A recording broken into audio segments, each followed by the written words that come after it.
Hello! The most shocking thing just happened to me. On an online auction, I was outbid on some dining chairs by $230. That's not the shocking part. I knew that they were worth more than I was bidding, but I forgot when it was closing and forgot to bid again. But a few days later, I'm scrolling on Facebook Marketplace, and what do I see but those same chairs, the exact same chairs, posted on there for $700 something. Granted, this wasn't just an individual selling something of theirs on Facebook Marketplace, as is the norm, but it was a reselling antiques dealer. So I can't really be mad. We all gotta make a living. But I had never seen this before, like this phenomenon of seeing something on an online auction and then immediately after the close, seeing it listed marked up on Facebook Marketplace. So this got me thinking about the pros and cons of buying secondhand items on Facebook Marketplace versus online auctions. Disclaimer, resellers, please don't be mad at me for this video, but it's for us folks who maybe can't afford reseller prices, those of us who need a little insight into how to get good deals to furnish our homes in a less expensive way while still having nice things, nice antiques, vintage, high quality wares. Folks like me who are too poor for our taste. And then a little later in the video, we'll have a segment of the best tips and tricks for online auctions. Some of you have asked for that. Do you say you're addicted to online auctions? So I don't have to say as many syllables each time. I'm going to be shortening Facebook Marketplace to FB and online auctions to OA. Number 1, algorithms. FB's algorithm is curated to your personal taste and style based on what you've clicked on, what you've saved, like how you scroll, I think like how much you linger on things, what you type in. So you get this curation, for better or worse. A lot of times this means that you don't get to see everything. On the homepage, when it shows you today's picks on FB, it'll sometimes show me things from different states like West Virginia, New Jersey, instead of showing me things from the next county over.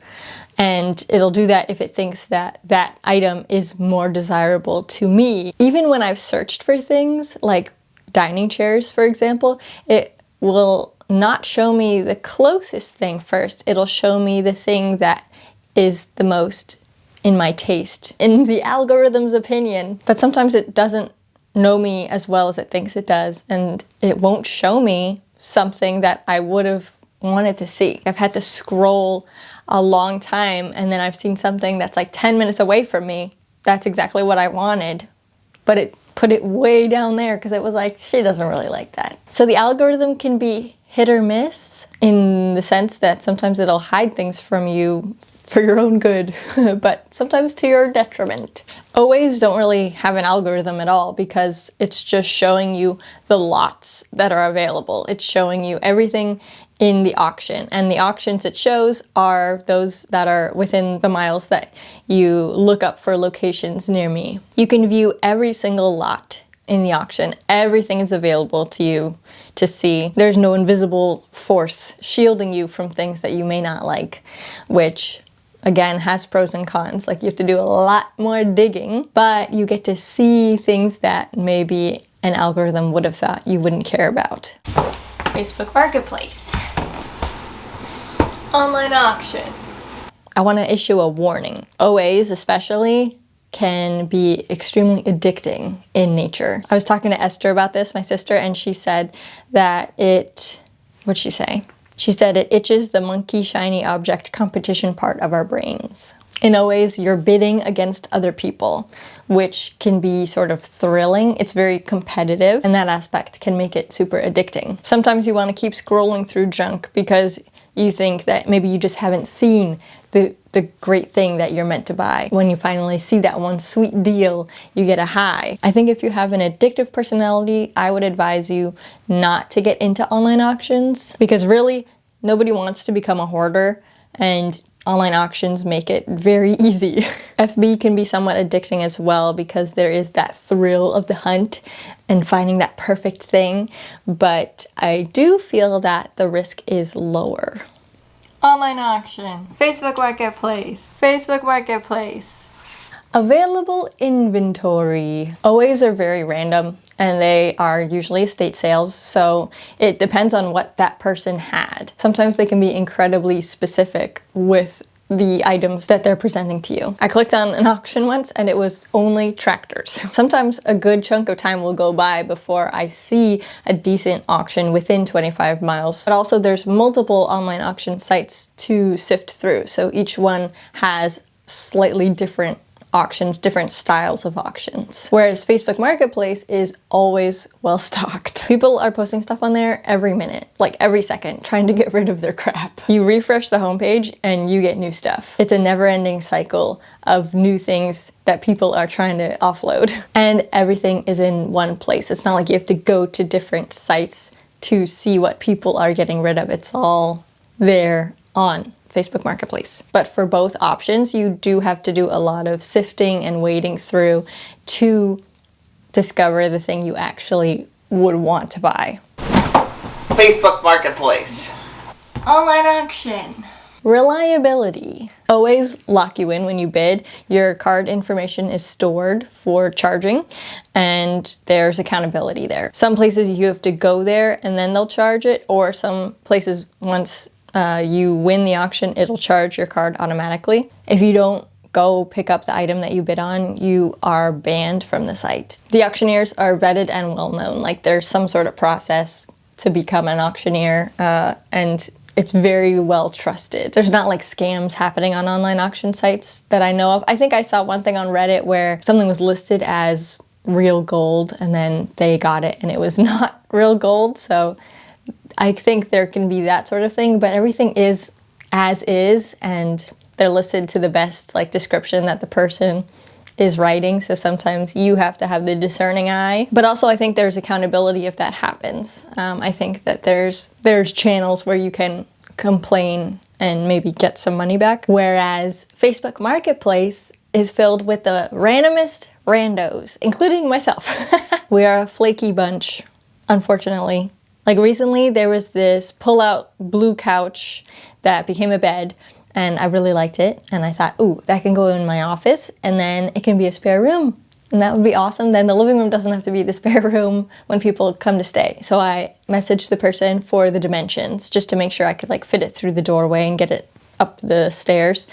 A few hours later, they sent me the dimensions and then I forgot all about it. So a week went by.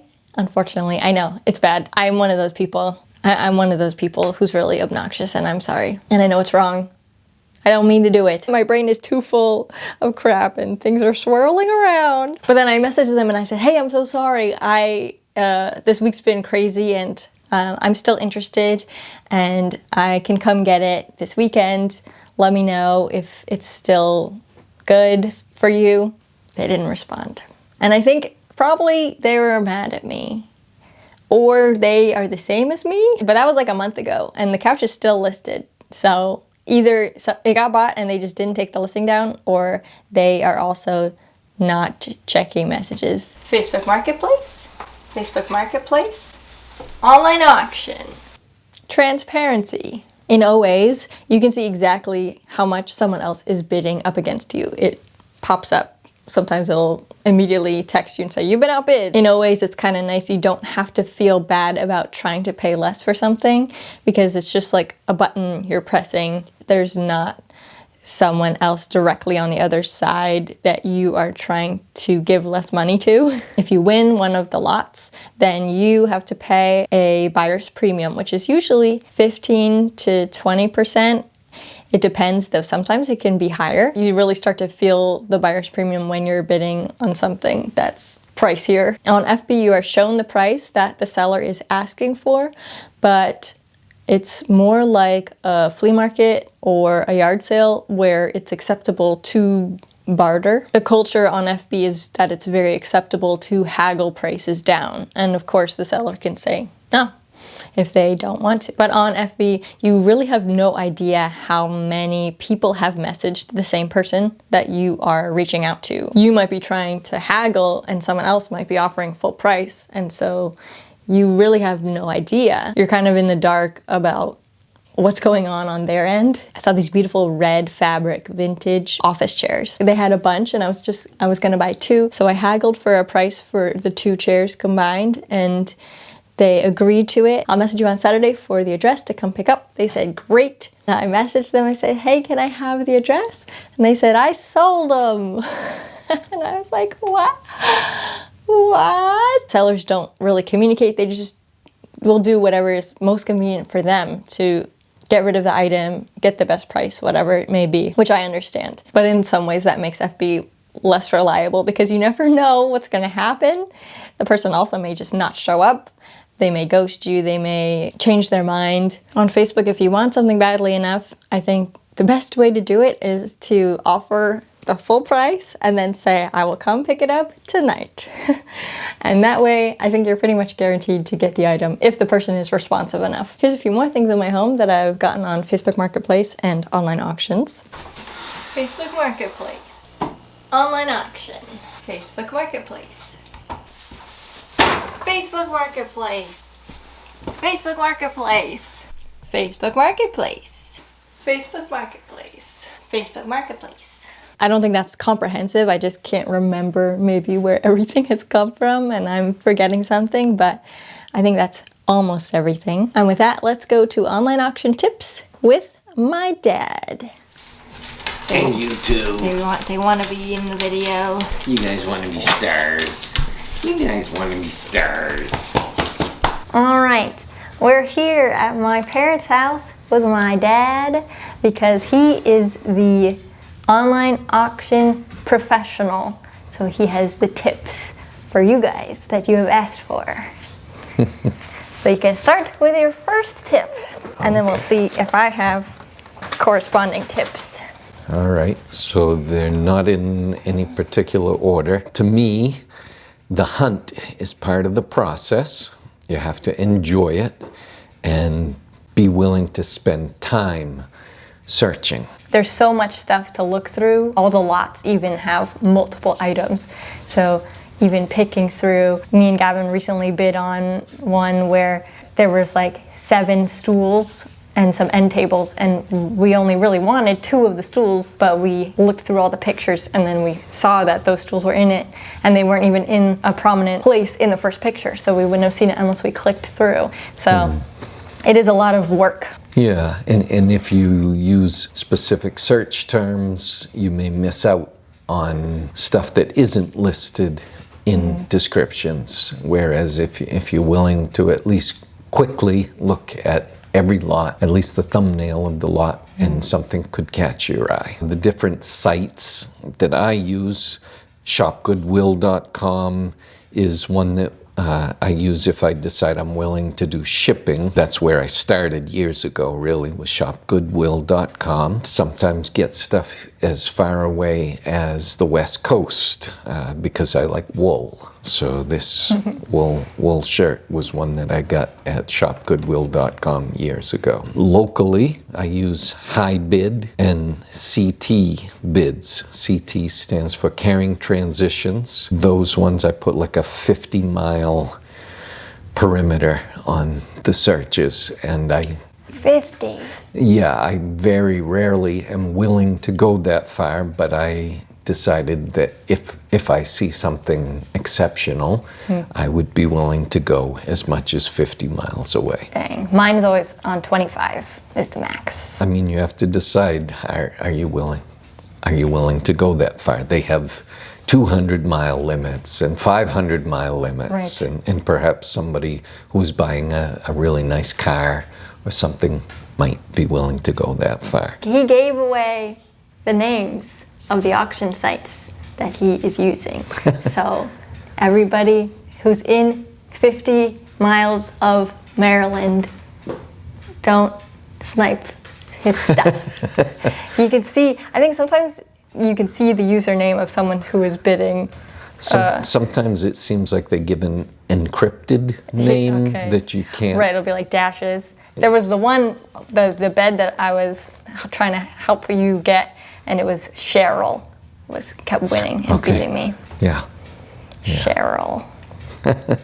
If you would regret not winning something because you only put a $20 maximum on it, and later you determined that I really would have been willing to go to $27.50 or something. It's smart to determine what your true maximum is beforehand so that you don't afterwards regret missing out on something that you could have won if you had put your true maximum on it. Because Jenny, my wife, has done that before, and if we had only gone $2.50 more or something, and of course the other bidder very likely would have been willing to go up higher also.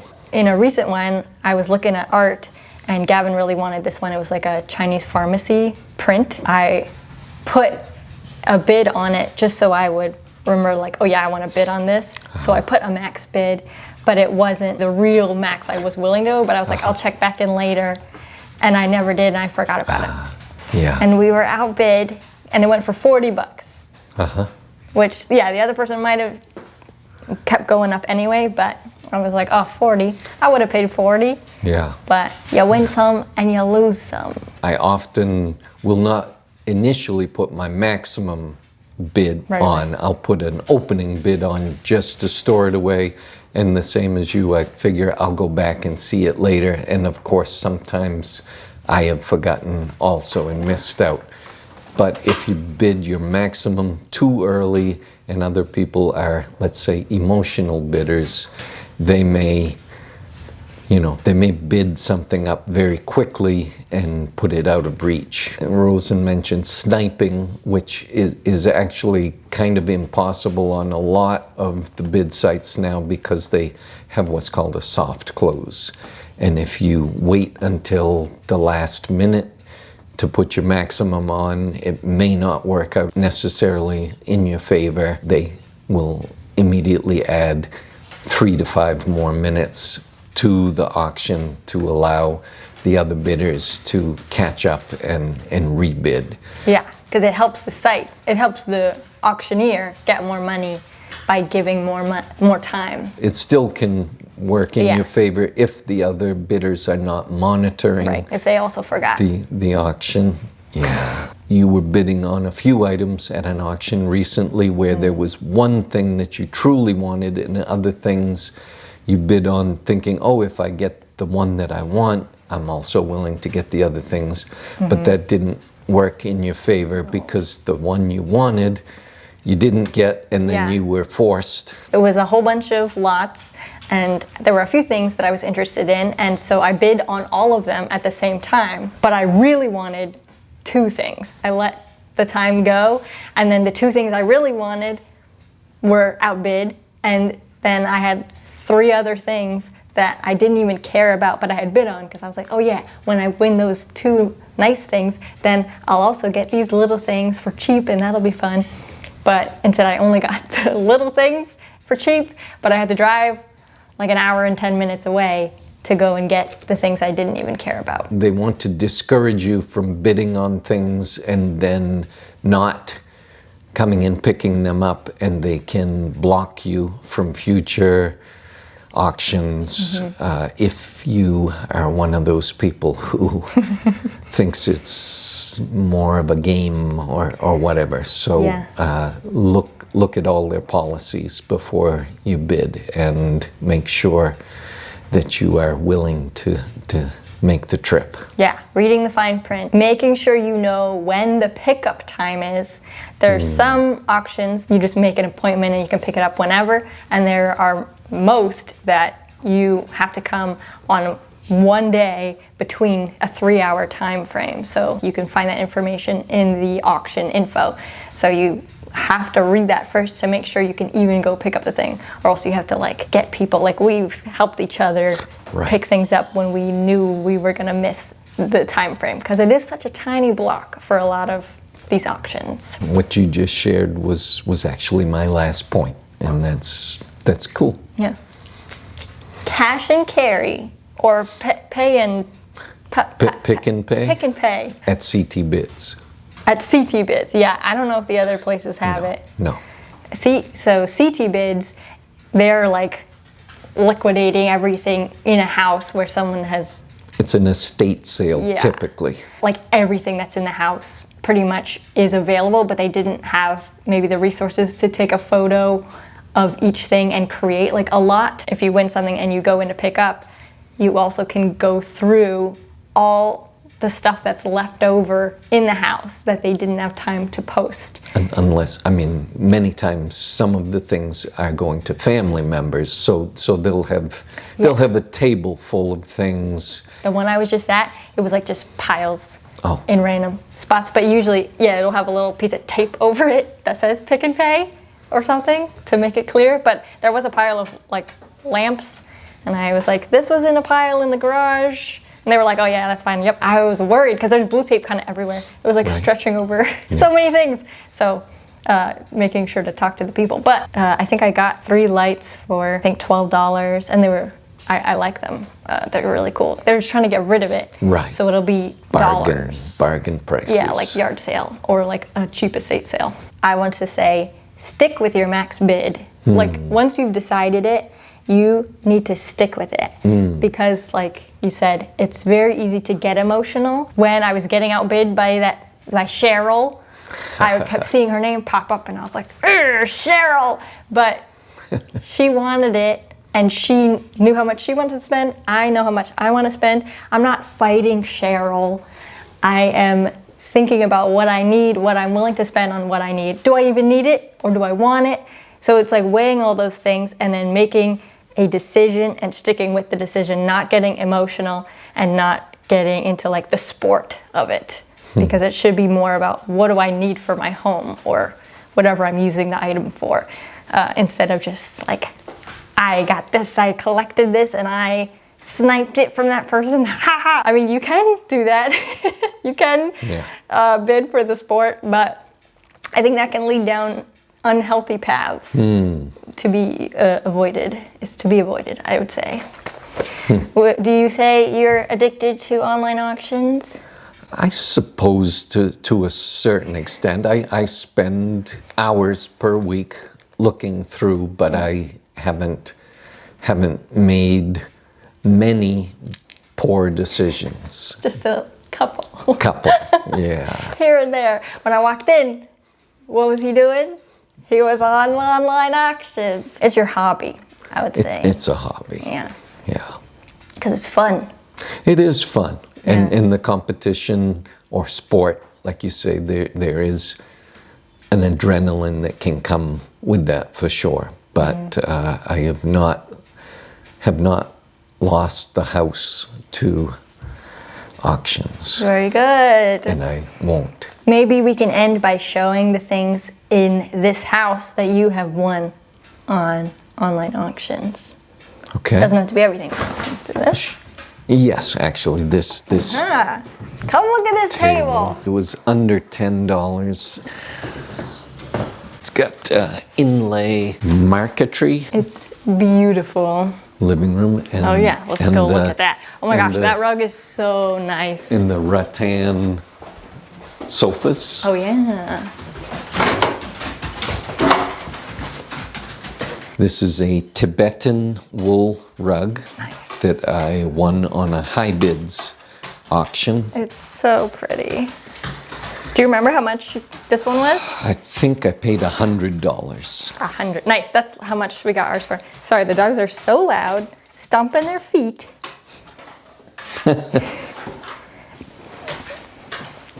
This, Rattan. I made They're that like chicken pillow. sunroom sofas, but we're using them as living room sofas. Why not? But they did reupholster them in Jakarta on their last visit. So the original cushions were a little different. This is a Japanese woodblock print from 1945, and I can't remember the artist's name offhand, but he is a recognized, famous woodblock printmaker. Nice. And it was made during his lifetime, towards the end of his life.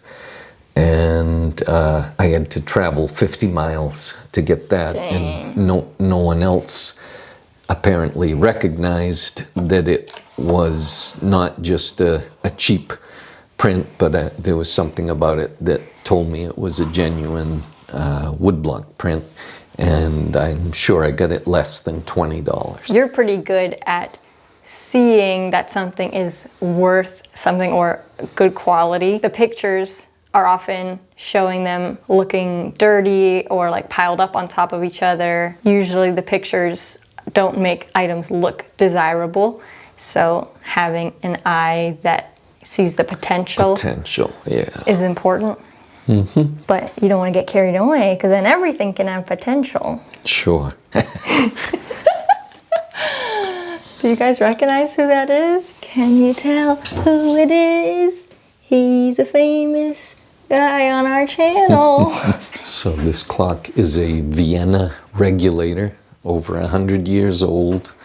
And I got that at a CT Bids auction for under $15, I believe. I mean, it could use a tune-up because the chime on it is not working, but it is keeping time. I think that print I did get at an auction. That is Mangis. They call it Mangostana or Mangosteen. I know I had a little competition for that one. And I can't remember, under $50, I believe. Nice. Look at this table. It's got some character, meaning some imperfections, but I appreciate the imperfections. They tell a story, whether I know the exact story or not. I think I got it for under $30, and with the additional leaves, it's an 11-foot long table. So it's an American-made walnut table. This rug is huge, but it works for their bedroom. I think he said he got it for $100. The colors and the pattern are beautiful. As somebody was walking past me, I heard them whispering, "There's that stool." Wanted it. Sorry. Everyone's cool. Yeah, you can never really be sure what condition of stuff you're getting. Even in the pictures, if it looks good, it could still have some secret mold or mildew or something weird going on with it. So it's always a risk. But often, the risk turns out to have good rewards with a good cleaning. Online auction. So thank you so much for watching. That's all for today. In the comments, leave what the best deal is you've ever gotten on something for your home. And I'll see you guys in the next one. Bye. The life of Rosalind is the life for